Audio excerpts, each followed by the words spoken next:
Valve has been really AFK from just creating games. While they're still running Steam and printing money every single day, as far as game making, they haven't been active at all, even though a lot of their biggest games and biggest titles have been copied or replicated and have huge success. Whether it's Valorant copying Counter-Strike, Overwatch copying Team Fortress 2, or League of Legends copying Dota, it seems that Valve makes amazing games, then abandons them only for another studio to come along, take the same idea, and then just uses it to print money, while Valve seemingly doesn't care at all. Now that's really starting to change though. Even though Valve left and got milk for quite some time, it seems like they're back with Counter-Strike 2, and that's a really huge update that no one really saw coming. A lot of people hoped and prayed it was going to happen, but no one really thought it was for sure going to happen, and then it did, out of nowhere, and it's coming soon.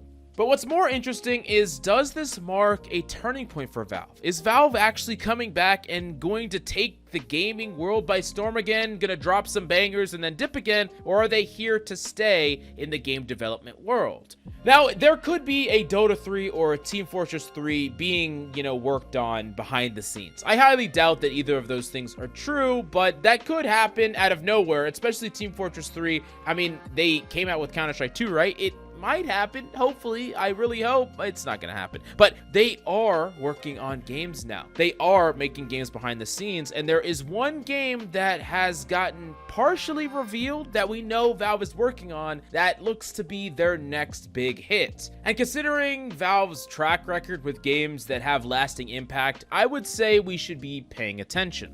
Now, the name of the game that Valve is working on is currently Neon Prime, which just seems like the edgiest name you could possibly think of right now, and I'm sure it's subject to change. It seems that there's always these Project X or crazy, colorful names just thrown around with like some math number.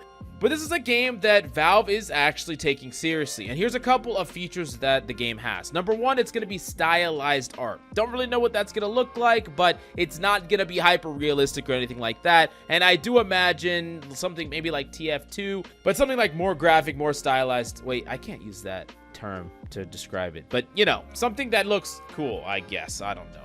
They said it's going to be a mix of Overwatch, Team Fortress 2, Dota 2, and Teardown. So specifically, Teardown's an interesting one because that's a game with a ton of destructible buildings, so everything can be broken, and that kind of also reminds me of like the finals or something like that. And then Overwatch and TF2 and Dota, so I'm thinking character, class-based, with destructible elements and abilities and stuff like that. So definitely a game with a lot of scope, and that's interesting. And it's also the most similar to Team Fortress that we've gotten from Valve in quite some time. In addition to that, it's going to be third person. That's an interesting one. I have been saying that there's been a market for third-person shooters that have not been filled. Like, think about the success of Fortnite and how big that has exploded. All the other battle royales that have had any success are first person, so it feels like there was a huge market for third person. There's a lot of people that like third person, but there wasn't a game to fill that void. And while I'm primarily someone that likes first person games, I wouldn't have a problem playing a good third person game. It just feels like there hasn't really been any created, even though there's a market for it. So it makes sense that Valve has been cooking one behind the scenes. Now, they also did say some base building, so there is building, so we're cranking 90s now or something like that, but no, not really. You're just probably gonna have like a base of operations that you can build,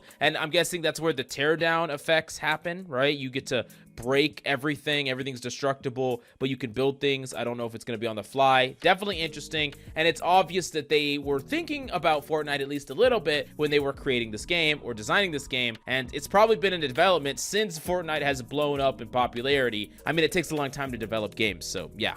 Now, there is actually closed beta going on right now, and there will be an announcement most likely this year about getting into playing the game and all that stuff. So the game is being worked on right now, and it's approaching an open beta and announcement situation sometime soon-ish. Now, the map is going to be huge to traverse, and you have to ride trains to get around the map. So maybe it's a battle royale. If it's a huge map, that's the only thing that makes sense. Maybe it will be like teams in a battle royale, most likely. So third person with teams, so it does definitely seem like they are taking inspiration from the third person element, the building element, the battle royale element, but they're also doing classes, most likely destructibles, So it's kind of painting the image of what this game's going to be all about. And they also have PvP versus PvE. So there's going to be AI generated monsters on the map. Maybe you hunt them to level up your character. So maybe it's like a third person squads battle royale. You go and hunt different things and level up. So it has a little bit of MOBA elements as well.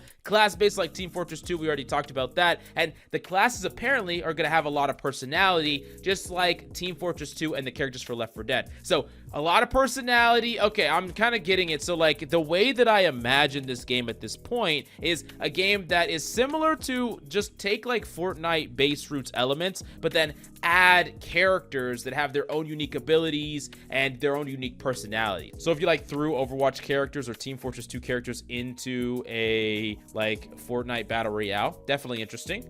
And the game is also going to have vague connections to the Half-Life universe, same way as Portal.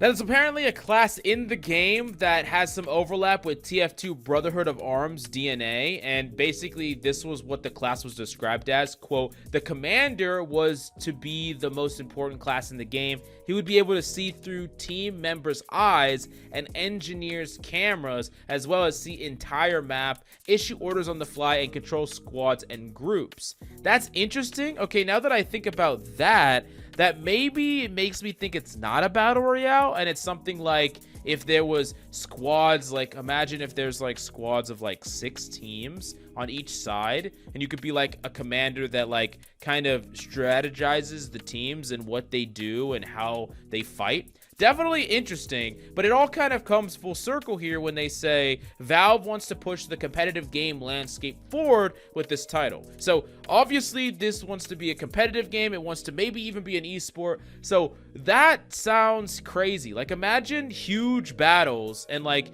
an esports team with fucking 20 people. That would be crazy. I don't know if that would work or be realistic, but it could happen. And I'm really, really interested in whether or not they're going to go the battle royale route or if they're like doing something completely different against the grain. And I do think that because this is Valve in particular, people are going to give this the benefit of the doubt, right? If this was like a description from some random studio, then the game could be terrible. It's about the execution, right? We have no idea, but because it's Valve, I'm super optimistic. And if any dev is listening, get me in on that closed beta. Yeah, just get me in. Let me test your game. Yeah, just let me do it. Come on. Anyways, let me know how you feel about Neon Prime. Are you excited about it? Or are you just gonna think it's gonna be just a flash in the pan? Or are you just kind of burnt out on these type of games? Let me know how you feel about it down below. Thank you so much for coming by. Hope you enjoyed the video, and I will see you next time.